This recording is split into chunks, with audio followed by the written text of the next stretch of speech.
Okay, got a request in for total internal reflection. So that's what we're going to go through in this video, and Pedro is back to assist. Okay, explain with the aid of diagrams. I've grayed out reflection and refraction because I'm not worried about that today. We are just looking at total internal reflection, Note this is a P at the end of the specification point. That means this is separate science only. So if you're doing combined, you do not need to know this. Okay, so total internal refraction, and we also need to know about the critical angle. I'm not going to go into why we do this right now. I might do that at the end of the video if you want that, but I'm just going to do the basics of what total internal reflection is and how you measure the critical angle.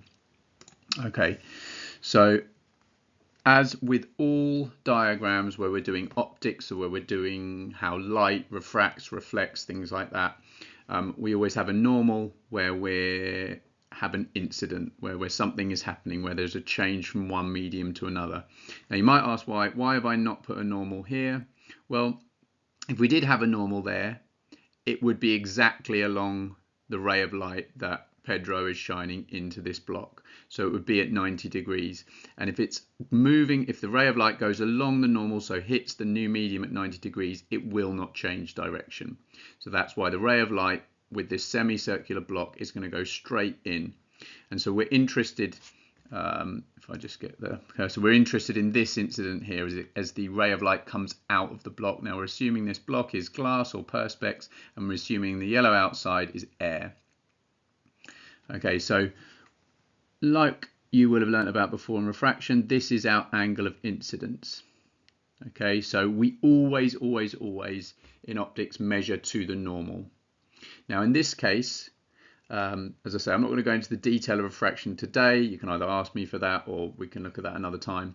But when light goes from glass into air, it's going to speed up, and that means it's going to bend away from the normal. So I'm just going to draw this freehand. Obviously, ideally you do it with a ruler. So we're going to get a ray of light that goes like that. And what we're saying is because it's speeding up, the angle of refraction is greater. So refraction is greater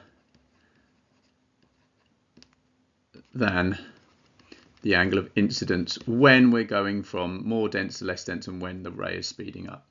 So that is what you would get at first when you do a demonstration like this. So here Pedro has moved the ray box slightly over. So what we've got now compared to the previous diagram is we have a bigger angle of incidence. We've increased the angle of incidence here.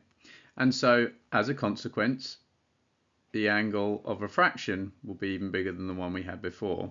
Now the important thing to note here is what's happening is the angle of refraction is moving along and it's approaching the point where if we keep increasing the angle of incidence, this angle of refraction is going to keep getting bigger and bigger, and I'll show on the next slide what happens there.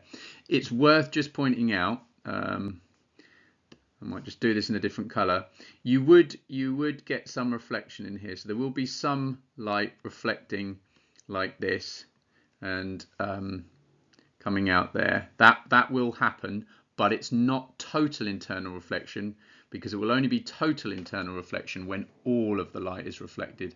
And as we can see right now, we've still got light refracting through there. Okay, so in this example, Pedro has increased the angle of incidence even more. And what you see with this along here is the angle of refraction, and that angle of refraction is now 90 degrees.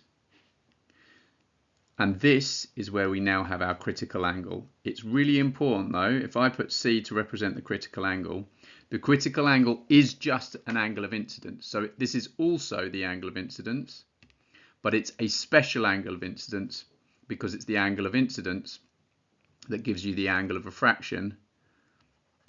The angle of a critical angle is where the angle of refraction is equal to 90 degrees. Okay.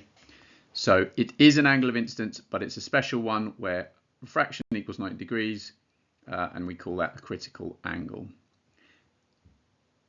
Next step is total internal reflection.